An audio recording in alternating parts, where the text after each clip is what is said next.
The Voice Vista Podcast, venture by Pooja Prasoon.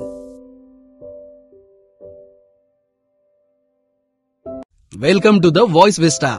आजचा podcast matters that matter, जो आहे एक कॅन्डिड अर्थात one take unedited podcast. Civic sense, building better communities या विषयावर मार्गदर्शन करण्यासाठी आज आपल्यासोबत आहेत नागरी जबाबदारीच्या सामर्थ्यावर विश्वास ठेवणारे bar council of Maharashtra and गोवाचे सदस्य ॲडव्होकेट जयंत जायभावे. नागरी भावना विकसित केल्याने अधिक मजबूत, अधिक जबाबदार समुदाय कसे तयार होऊ शकतात याचा शोध आम्ही घेतोय. या पॉडकास्टच्या माध्यमातून समुदाय विकास ही महत्वाची बाब का आहे ते शोधूया.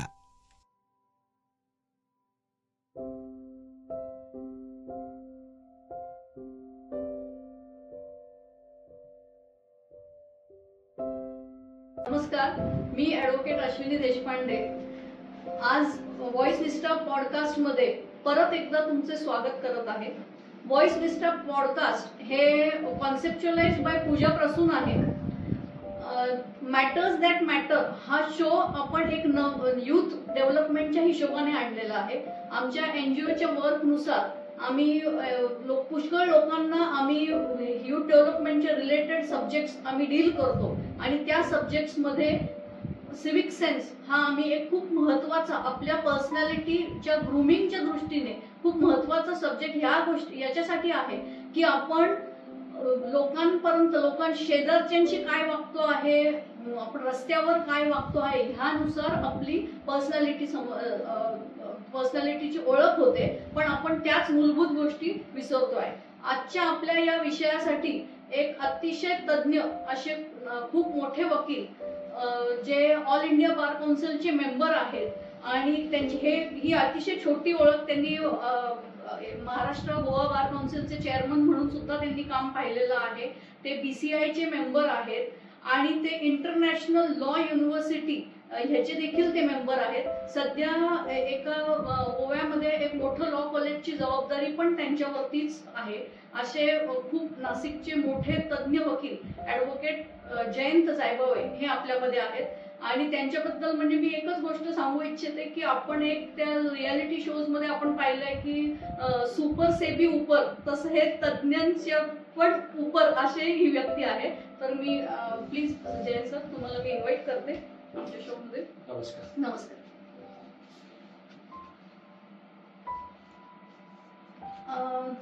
आता आपण सिव्हिक सेन्स म्हणजे आपण लहानपणापासून सिव्हिक्स मध्ये आपण अभ्यास करतो की नागरी शास्त्र म्हणजे काय, पण त्याचं आपण इम्प्लिमेंटेशन खूप कमी होताना पाहतो.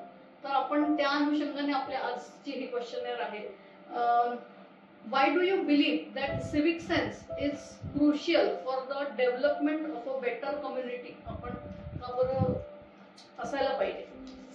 See, basically, as a human being, it's not an individual which is concerned. It's a society. When an individual is cut off from the society, it is said to be a jail. So, for that purpose, when you are living in a society, how you interact with the another human being and to the entire society as a general is the most concerned thing for the development of the personality and the development of the human being. That can be taught only by the civic sense. And for entire education system, for entire the law and order, the entire constitutional aspects of the country and entire world aspect, this civic sense is very important. Okay. And therefore the subject which was taught, and I think still it is taught in the schools level, in the college level, or even in a higher education level. Yes. On every subject it has a different perception, and therefore it is very important subject. Okay. And I think that this particular civic sense and its development will make a man perfect. Okay. What do you think that civic sense and it's why is it a fundamental aspect of our daily lives? म्हणजे आपल्या संविधानापासून आपल्याला सांगितलंय की ती fundamental aspect आहे, तर ती का? बिलकुल आहे. त्याचं कारण असं आहे की तुम्ही नागरिक शास्त्र, आपण त्याला म्हणतो मराठीमध्ये नागरिक शास्त्र, सिव्हिक सेन्स हे आपण शिकतो तेव्हा आपण घेतलेल्या शिक्षणाबरोबर आपण सुसंस्कृत होतो. माणसानं जितकं शिक्षित असणं, एज्युकेशनली तो वेल इक्विप्ड असणं महत्वाचं आहे, त्याचबरोबर तो कल्चरली सुद्धा वेल इक्विप्ड असणं गरजेचं आहे. Then only he is a contributing. It is always set knowledge is not material because the wisdom to use the knowledge is more important. कारण मिळालेल्या एका ज्ञानाचा वापर सायन्स म्हटलं तर जग डिस्ट्रक्ट करण्याचा अनुभव करण्याकरता पण करता येतं आणि त्याच मिळालेल्या ज्ञानाचा वापर जगामध्ये शांती, जगामध्ये प्रगती, जगामध्ये समृद्धी, सुख हे सगळं मिळवण्याकरता पण करता येतो. The question is that knowledge is with you. The perception of wisdom is only achieved by the civic sense, and for development of the child, right from his parents, right from his teachers, right from the elements in the society, all will contribute to make him a social element. Yes. So that is very important. म्हणजे peaceful life पाहिजे असेल तर हे आपल्याला Develop Yes. civil peaceful life. Yes. Yes. You must have a civil sense. Yes. Otherwise you can't. Right. तर despite widespread awareness, why do you think की आता आपण लहानपणापासून आपण बघतोय की शिकवलं जात आहे, पण देर इज अ डिस्कनेक्ट की अजूनही लोक सिव्हिक सेन्स पासून दूर आहेत. म्हणजे अजूनही आपण कोणाच्या तरी घराच्या समोर गाडी पार्क करतोय म्हणा किंवा म्हणजे दुसऱ्याला त्रास होतोय अशा गोष्टी सहजरित्या आपण करतोय, ते आपल्या लक्षात सुद्धा येत नाही की आपण या गोष्टी करून जातो. मला स्वतःला त्याबद्दल जेव्हा मी सगळ्या थिअरी आणि याच्या पलीकडे जाऊन सोसायटीत वावरतो आणि सोसायटीत बघतो तेव्हा मला असं वाटतं की आपण एका अशा युगामध्ये जगतो आहोत की जिथे तंत्रज्ञानाला म्हणजे technology has override our life. We are living with the mobiles. Before that we were living with the computers. Now we will be living with the artificial intelligence. आत्ताच काल परवा तुम्ही न्यूज बघितल्या तर आर्टिफिशियल इंटेलिजन्सचा वापर करून how the distracted news was created to disturb the minds. आता या सगळ्या टेक्नॉलॉजीमुळं एक अशी परिस्थिती निर्माण झालेली आहे की तुमचं जे नॉर्मल ह्युमन बिहेवियर होतं ते सगळं बाजूला गेलेलं आहे. प्रत्येक जण मोबाईल मध्ये बघतो, कोणी कोणाशी बोलत नाहीये. आई घरामध्ये सुद्धा आपण बघतो की संवाद कमी आहे. आई वडिलांना सुद्धा मुलं मेसेजवर, कुठं म्हणजे एका फ्लॅट मध्ये राहताना सुद्धा मेसेजवर बोलताना दिसत आहेत. त्या सगळ्यामुळं the technology has given an advantage to live the life. आपण एकीकडे 100 वर्ष जगणार असतो, 50 वर्ष जगणार असतो, आज 200 वर्ष जगतो, 400 वर्ष एवढं जग बघायला मिळतंय. आणि दुसरीकडे तिथून तुमचे ह्युमन रिलेशनशिप डायल्यूट व्हायला लागलेली आहे. आता याला कनेक्ट कसं करायचा? प्रगती पण पाहिजे, टेक्नॉलॉजी पण पाहिजे. At the same time you want to connect yourself with human beings. सोसायटीशी कनेक्ट करायचं म्हणजे पहिले ह्युमन बिंगशी, पहिले कुटुंबाशी कनेक्ट असलं पाहिजे. तुम्हाला तुमच्या आई वडिलांबद्दल प्रेम पाहिजे, भावांबद्दल प्रेम पाहिजे, मग तुमच्या शेजाऱ्याबद्दल पाहिजे, मग तुमच्या समाजाबद्दल, नातेवाईकांबद्दल, आजूबाजूच्या असणाऱ्या लोकांबद्दल. हे करण्याकरता आज टेक्नॉलॉजीने आपल्यावर ओव्हरराईड केलेलं आहे. आपण टेक्नॉलॉजीच्या पलीकडे जाऊन हे जे काही ह्युमन रिलेशनशिप हे विद्यार्थ्यांपासून तरुणांपर्यंत आणि आपल्यापर्यंत सगळ्यांनीच नव्यानं शिकण्याची गरज आहे आणि त्याच्याकरता रिथिंकिंगची गरज आहे. आजच्या काळामध्ये ते कमी झालेलं आहे. सिव्हिक सेन्स कमी झाला आहे, सोशल कमिटमेंट कमी झाल्या, कारण टेक्नॉलॉजीने आपल्याला खूप स्वार्थी बनवलेलं आहे असं मला स्वतःला वाटतं. त्यापासून आपण बाजूला जाऊन आपण हे ह्युमन रिलेशनशिप डेव्हलप करण्याकरता जास्तीत जास्त सगळ्यांनी काम करण्याची गरज आहे असं मला वाटतं. आणि तो म्हणजे असा जो संवाद आहे ना जो आपल्या फॅमिलीमध्ये पूर्वी होत होता की अरे असं कोणी आलं की असं वागायचं नाही, तोच डिस्कनेक्ट झाल्यापासून म्हणजे तिथूनच सुरुवात आहे. रस्त्यावरही आपण हा फॅमिलीतला झाला. सामाजिक दृष्ट्या जर आपण बघितलं तर सामाजिक दृष्ट्या भारताने स्वातंत्र्य मिळवलं तेव्हा सगळा त्याच्या आधीचे स्वातंत्र्याच्या आधीचे 20 वर्ष आणि नंतरचे 20 वर्ष हा स्वातंत्र्य चळवळींचा एक इम्पॅक्ट समाजावर होता. काहीतरी दुसऱ्याकरता करणं, स्वार्थ पलीकडे ठेवून निस्वार्थपणे त्याग करायचा हा एक भाव होता. त्याच्या पुढच्या काळामध्ये नवीन भारत निर्माण करण्याकरता अनेक गोष्टी झाल्या. लोकांनी चळवळी केल्या, लोकांच्या सामाजिक गोष्टी झाल्या. महाराष्ट्रात बोललं तर संयुक्त महाराष्ट्राची चळवळ झाली, कामगारांचे मोर्चे निघाले, अनेक गोष्टी झाल्या. याच्यामुळे सोशल इम्पॅक्ट होता सोसायटीवर. कोणीतरी सोशल वर्क करतोय त्याला रिस्पेक्ट होता, तो काहीतरी निस्वार्थपणे करतोय याच्यावर लोकांचा विश्वास होता. आता गेल्या 15-20 वर्षापासून तो पण इम्पॅक्ट फार कमी झाला. कोणीतरी काहीतरी निस्वार्थीपणे करतंय त्याच्यावर आपला कोणाचाच विश्वास बसत नाही. आपण वेगवेगळ्या विश्वासानं बघतोय. तो विश्वास ठेवायला पाहिजे. समाजामध्ये 10% लोक हे निस्वार्थ असतात आणि 10% लोक हे काही झालं तर स्वार्थी असतात, असं बॅरिस्टर नाथपैंनी सोशल सायन्सचा थिसिस लिहून ठेवलेला आहे. आणि मधल्या 80% लोकांचं काम असं असतं की ज्याचा प्रभाव वाढेल त्याच्याकडे ते झुकत असतात. मग निस्वार्थी चांगल्या प्रामाणिक लोकांचा प्रभाव वाढला त्याच्याकडे झुकतात, स्वार्थी लोकांचा वाढला. आणि ही थिअरी सगळ्या आपल्या प्रशासकीय यंत्रणेत ही थिअरी शिकवली जाते. बॅरिस्टर नाथपै हे आपल्या इथले फार मोठे राजकारणी होते, समाजकारणी होते, त्यांनी ते लिहून ठेवलेलं आहे. त्या सगळ्या परिस्थितीमध्ये, आजच्या परिस्थितीमध्ये निस्वार्थपणे कोणीतरी काम करते, चांगलं काम करते, त्याला रिस्पेक्ट दिला पाहिजे, याकडे थोडी भावना कमी आहे. त्याच्यामुळे आपला लोलक जो आहे तो स्वार्थाकडे आणि इंडिव्हिज्युअल इंटरेस्ट कडे जास्त सरकलेला आहे. तो ज्ञानी लोकांनी, शिक्षकांनी, पालकांनी आपल्या विद्यार्थ्यांवर इंटरेस्ट करायला पाहिजे की यू शुड रिस्पेक्ट दॅट. तर त्याची पर्सनॅलिटी डेव्हलप होईल. विथ सेल्फिश इंटरेस्ट, स्वार्थ पकडवर ठेवून तुम्ही फक्त भोगवादी व्हाल, तुम्ही सुसंस्कृत होऊ शकणार नाही. मग ते सुसंस्कृत व्हायचं असेल तर तुम्हाला सिव्हिक सायन्स, हे जे काही आपण म्हणतो नागरिक शास्त्र, समाजशास्त्र, याची आपल्याला माहिती पाहिजे. म्हणजे बेसिक इंटरॅक्शन्स मध्येच आपल्याला आणि म्हणजे ते सगळं अवलंबलं पाहिजे आणि त्याच्यातूनच वाढणार आहे ते. व्हॉट आर सम प्रिव्हलंट एक्झाम्पल्स, म्हणजे आता मला काय वाटतं की काय एक्झाम्पल्स की निग्लेक्टिंग सिव्हिक सेन्स हे आपल्याला प्रॉमिनंटली दिसतंय हल्लीच्या सोसायटीमध्ये. जसं तुम्ही मगाशी म्हणाले की मोबाईल्स आहे. सगळ्यात आता एक तुम्हाला सगळ्यात मोठं एक्झाम्पल सांगतो, ते म्हणजे पर्यावरणाचं आहे. बरोबर. नाशिकला 42 डिग्री टेम्परेचर झालं, चटका बसायला लागली. दिल्लीमध्ये 52 डिग्री सेंटीग्रेड झालं. बिहारमध्ये 38 लोक उष्माघाताने मेले. आता ही परिस्थिती जी आहे, मी आता काश्मीरला गेलो होतो, गरम होतं, मला असं वाटतं थंड, मी सगळे कपडे घेऊन गेलो, ते काहीच वापरायला लागले नाही. आणि दुसरीकडे वर्ण धबधब धबधब नद्यांचं पाणी, सबंध बर्फ वितळत नद्यांना पूर येत होता.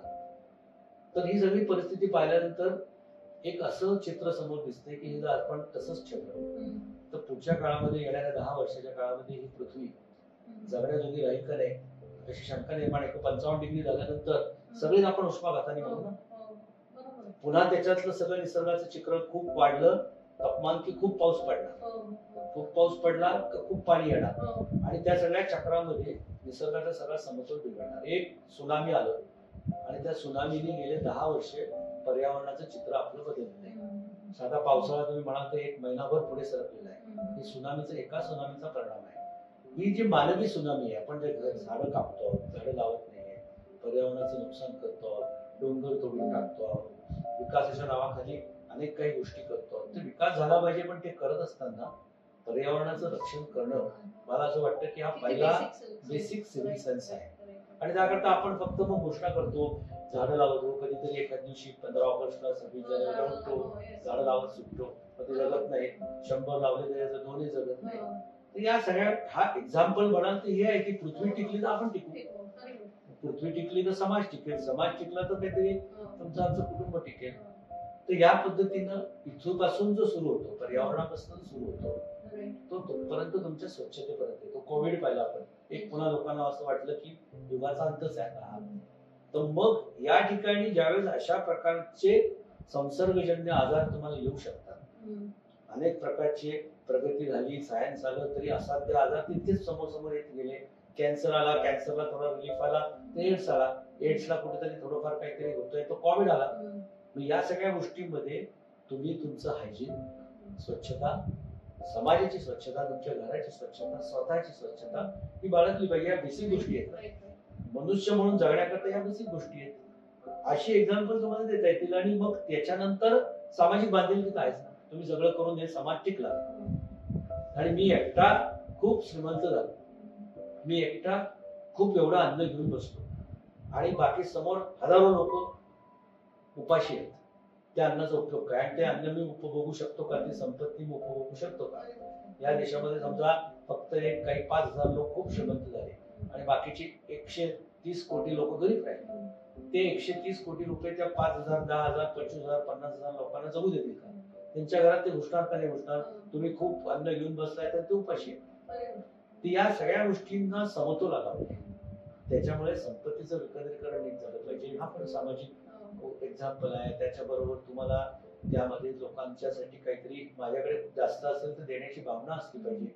तर या सगळ्या गोष्टींचा सामाजिक बांधिलकीच्या प्लेसेस कडची आपली रिस्पॉन्सिबिलिटी जी आहे की टुवर्ड्स द पब्लिक प्लेसेस, म्हणजे आता साधी गोष्ट आपण मॉलमध्ये जातो तिथे आपण इररिस्पॉन्सिबली वागतो, म्हणजे कुठे सुद्धा रस्त्यावरही आपण डॅमेज करताना बघत नाही, आपण आपल्या घराची पाईपलाईन केली, म्हणजे these are very small things असं वाटतं. असं गमतीनं उदाहरण सांगतात की आपल्याकडची माणसं तिकडे त्या परदेशामध्ये गेले, म्हणजे समजा अगदी साधं जवळचं असलं तर दुबईत गेल्या, कडक काही नाही ते स्वच्छतेची, आणि त्यांनी काहीतरी टाकलं खाली तर त्यांना पुढच्या याच्यावर 50 दिरहम शिक्षा झाली.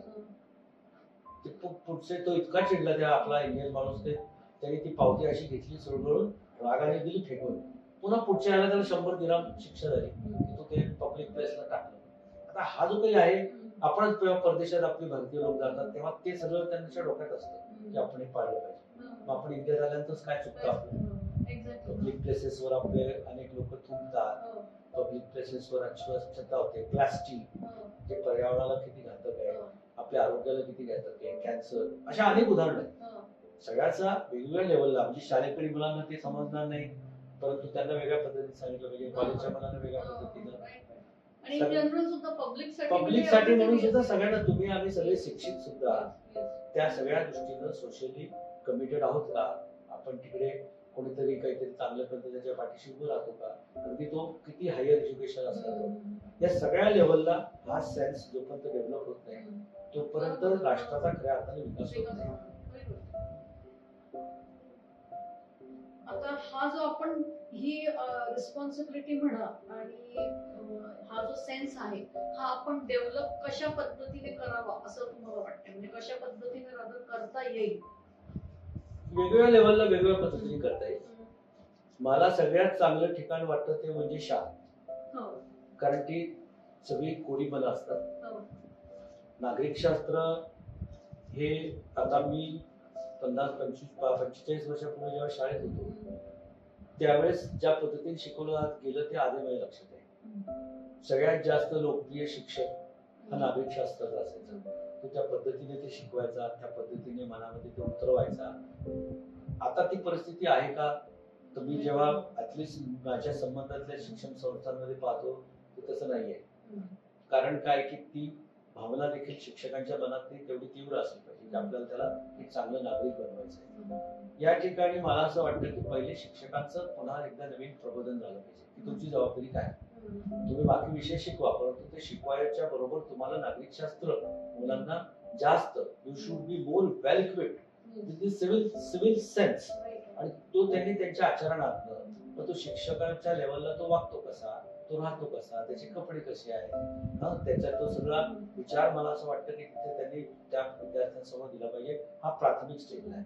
आता कॉलेजमध्ये वेगळ्या पद्धतीने राहावं लागेल. आपण आता 25 वर्षापूर्वी 50 वर्षापूर्वी ज्या पद्धतीची कॉलेज आणि शिक्षण संस्था होती ती बदलली. आता राईट ऑफ प्रायव्हसी हा एवढा आहे की मध्ये मी एका लॉच्या युनिव्हर्सिटीमध्ये गेलो आणि अटेंडन्स कमी आहे.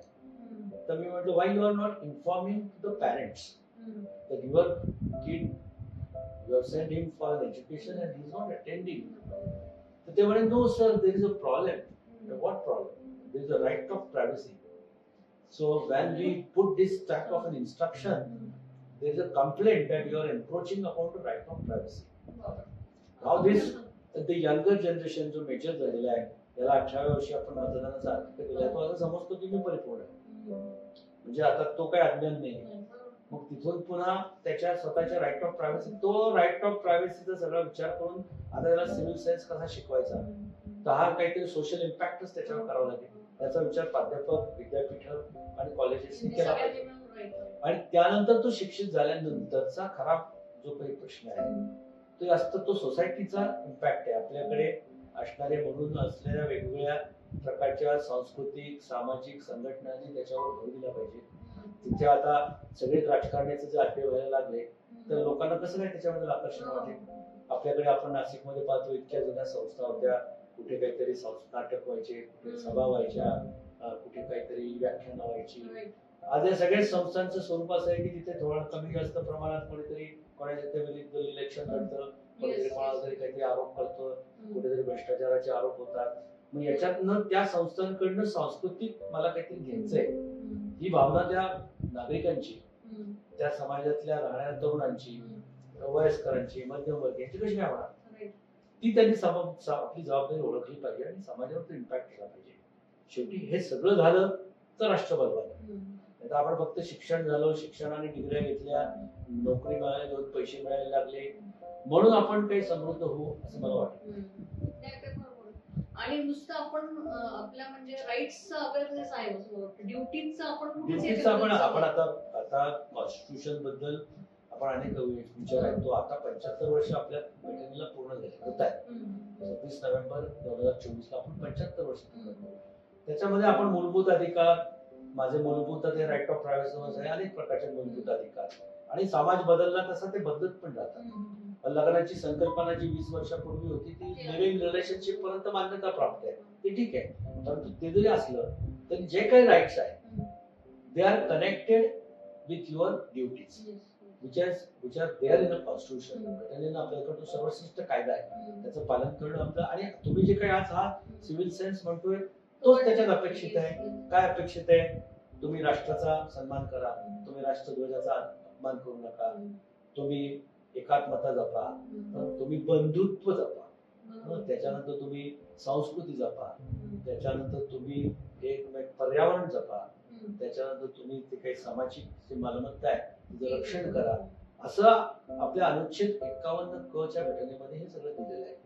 आणि तुम्ही जर समजा डॉक्टर बाबासाहेब आंबेडकरांनी या संविधानामधनं काय अपेक्षित आहे यावरचं व्याख्यान जे ऐकले, त्यांची इंटरव्ह्यू बीबीसीने काही रेकॉर्ड करून ठेवलेले ते तुम्हाला ऐकायला मिळतात. तर त्यांना आपलं जी उद्देशिका आहे, प्रिॲम्बल आहे, त्या प्रिॲम्बल मध्ये अनेक शब्द वापरलेले आहेत की आम्ही देणार आहोत, न्याय देणार आहोत, स्वातंत्र्य देणार आहोत, समता देणार आहोत, धर्मनिरपेक्ष राज्य निर्माण करणार आहोत वगैरे वगैरे. त्यांना सगळ्यांना विचारलं की याच्यातलं तुम्हाला गाभा काय वाटतो, तर त्यांनी सांगितलं की हे सगळं करायचं आहे यासाठी की एक सुसंस्कृत नागरिक तयार करून एका नागरिकाची दुसऱ्या नागरिकाप्रती असणारी बंधुत्व हे वाढीला न्यायचं. आता बंधुत्व वाढीला न्यायचं कसं काय? त्याचा सिव्हिल सेन्स तुम्ही जसं त्याला शिक्षित कराल, त्याबरोबर सुसंस्कृत कराल, त्यावेळेस ती बंधुता निर्माण होईल. नाही तर अनेक आपण खूप शिकलेले लोक भाऊ एकमेकांच्या विरुद्ध कोर्टात भांडताना आम्ही पाहतो, रस्त्यावर मारामारी करताना पाहतो, सगळं ते होतं. मग तिथे शिक्षण आहे, संपत्ती आहे, पण संस्कृती नाही. मग ते निर्माण करण्याकरता ती तुमची सोशल कमिटमेंट, तुमची पर्सनॅलिटी डेव्हलपमेंट ही सिव्हिल सेन्स मधूनच होईल. And that is a best therefore in all education and all social activities that should be centre focus point.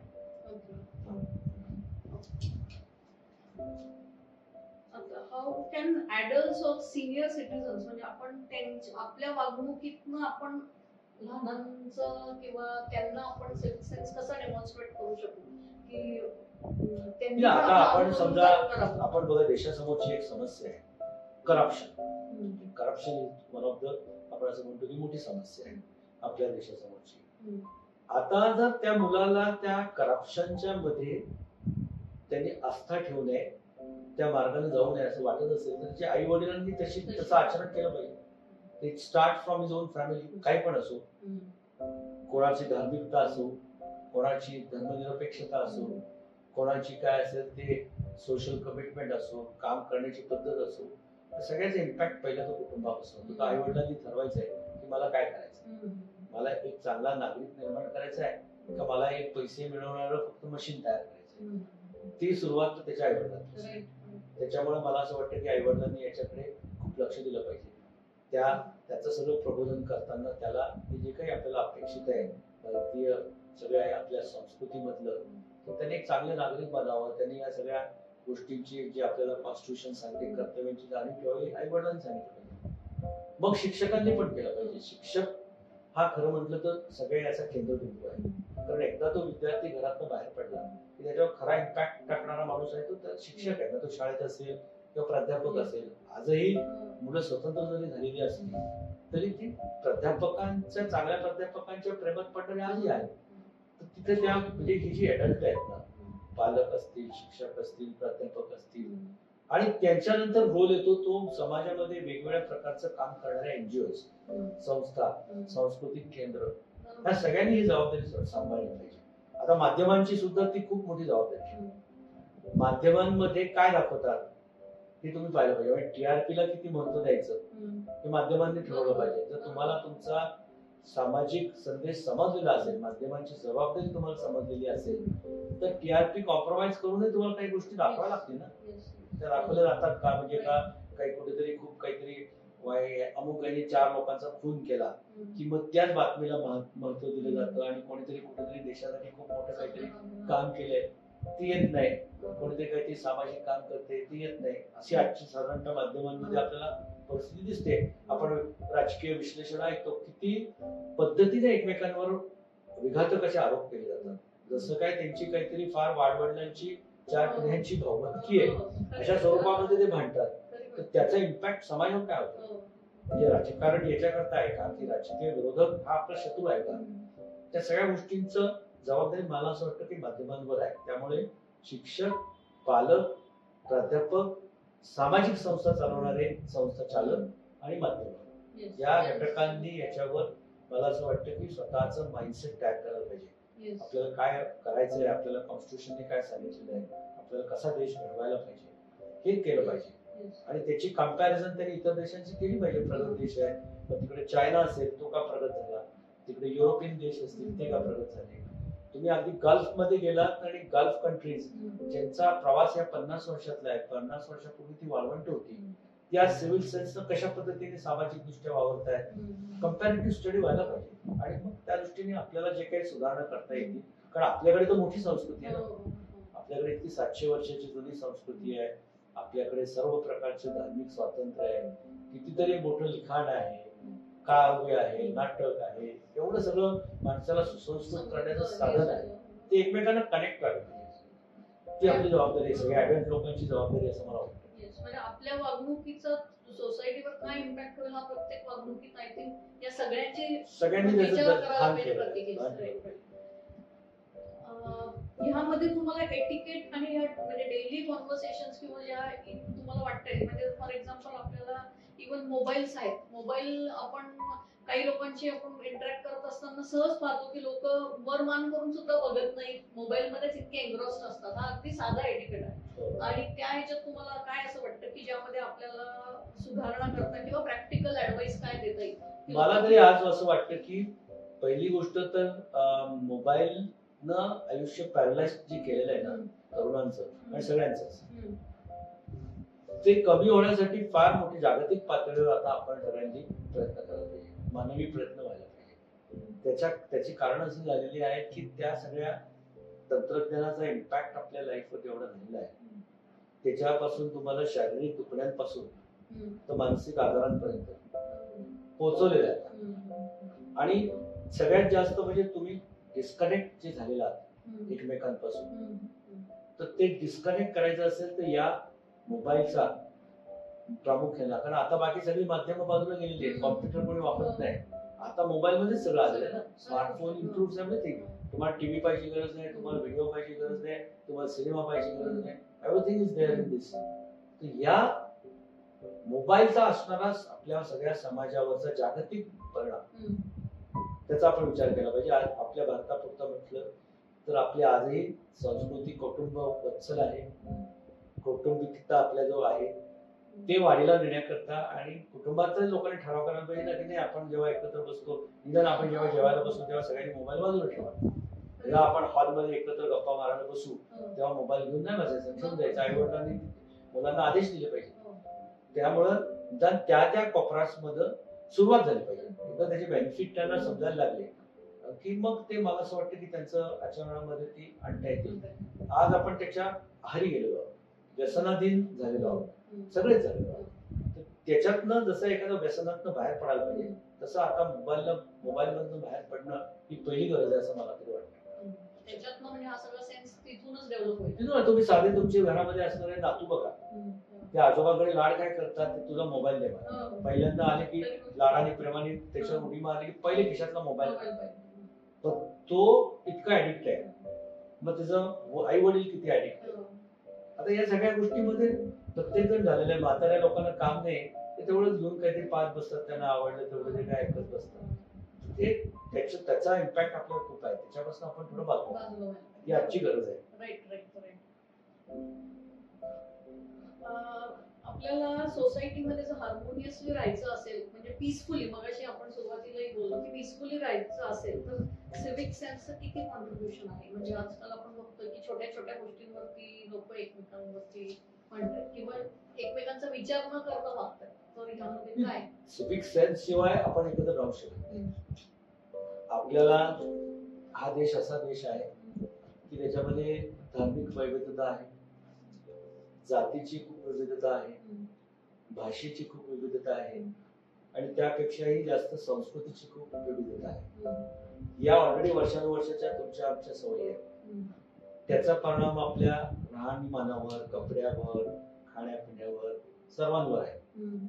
मग आता या परिस्थितीमध्ये मी त्याचा आदर दुसऱ्याच्या, मी समजा एका पर्टिक्युलर धर्मातला, एका पर्टिक्युलर जातीतला, एका पर्टिक्युलर संस्कृतीतला आहे, माझी खाण्यापिण्याची पद्धत अमुक अमुक आहे, दुसऱ्याची दुसरी आहे, त्याचा रिस्पेक्ट केला पाहिजे. सिव्हिक सेन्स जर आपण म्हणतोय तर त्याच्यामध्ये आपली पहिली भावना असली पाहिजे की नाही, तो त्याचा हक्क आहे, तो त्याला दिलेला आहे, त्यांनी त्या पद्धतीने वागावं, तो माझ्या पद्धतीने वागावं. एकमेकांच्या या हक्क अधिकारांवर अतिक्रमण करण्याचा जो काही सध्या प्रयत्न आहे तो राष्ट्राला विघातक आहे. तो असता कामा नये. कारण आपण सगळे एकाच देशातले आहोत. त्या देशातनं आपण वेगळे होऊ शकत नाही. त्या देशाचं त्यासाठी काही विघटन झालं तर देश अधिक हानिकारक होऊ शकतो. सगळ्या परिस्थितीचा विचार केला तर सिव्हिल सेन्सचा पीसफुल लाईफ जर जगायचं असेल तर आपण एकमेकांच्या सगळ्या ज्या काही असतील व्यक्तिगत हक्क अधिकार, त्यांचे जे काय असतील, संस्कृती, राहणीमान, धर्म, जात, पंथ, भाषा, सगळ्यांचा आपण सन्मान करायला शिकलो पाहिजे. जे आपल्याला घटनाकारांनी पण सांगितलेलं आहे, जे आपल्याला या देशामधल्या 12व्या शतकापासून महाराष्ट्रात अनेक संतांनी सांगितलेलं आहे, अनेक धर्मांनी तो आदेश आपल्याला तसाच आपल्याला संदेश दिलेला आहे. कोणी कोणाचा दुस्वास करा असं सांगतच नाही. कुठल्याही धर्माचं तत्व दुसऱ्याचा दुस्वास करा असं सांगत नाही. या सगळ्या गोष्टीचा आपण विचार करून राष्ट्रप्रमुख, त्या राष्ट्रामध्ये आपण सगळे नागरिक आहोत आणि त्या राष्ट्राचा एकच धर्म आहे, तो संविधान आहे आणि त्या संविधानाचं पालन करणारा मी एक भारतीय नागरिक आहे, ही भावना मनात ठेवून जर वागायचा प्रयत्न केला तर मला असं वाटतं की समाधान आणि शांती आपल्याला मिळू शकेल. म्हणजे मी माझ्याच धर्माचा जर रिस्पेक्ट करते तर मी दुसऱ्याचा अनादर करणं म्हणजे माझ्या ह्याचा रिस्पेक्ट असणे, दुसऱ्यालाही रिस्पेक्ट आणि त्याची स्पेस पण. धर्मनिरपेक्षता ही या घटनेच्या पहिल्या पानावर लिहिलेली आहे, उद्देशिकेमध्ये लिहिलेली की आम्ही एक धर्मनिरपेक्ष राष्ट्र निर्माण करू इच्छितो.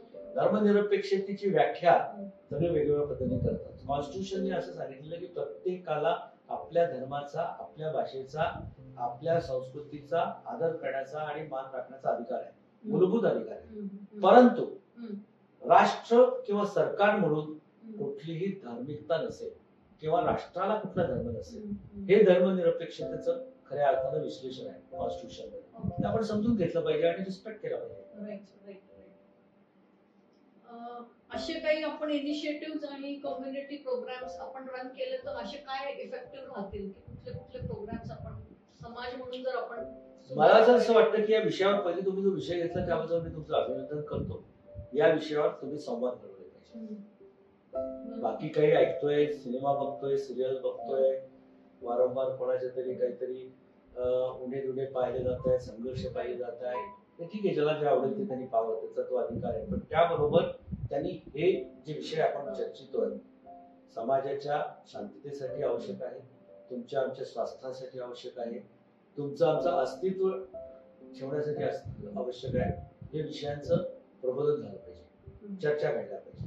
आपण जसे घेतात तसे इंटरव्ह्यू झाले पाहिजे, वेगवेगळ्या सेक्टर्स मधल्या लोकांनी येऊन they should give their remarks की माझं मत असं आहे, माझं मत असं आहे. त्याचं विश्लेषण लोकांना करायची संधी मिळाली पाहिजे आणि माध्यमांनी त्याला सहकार्य केलं पाहिजे.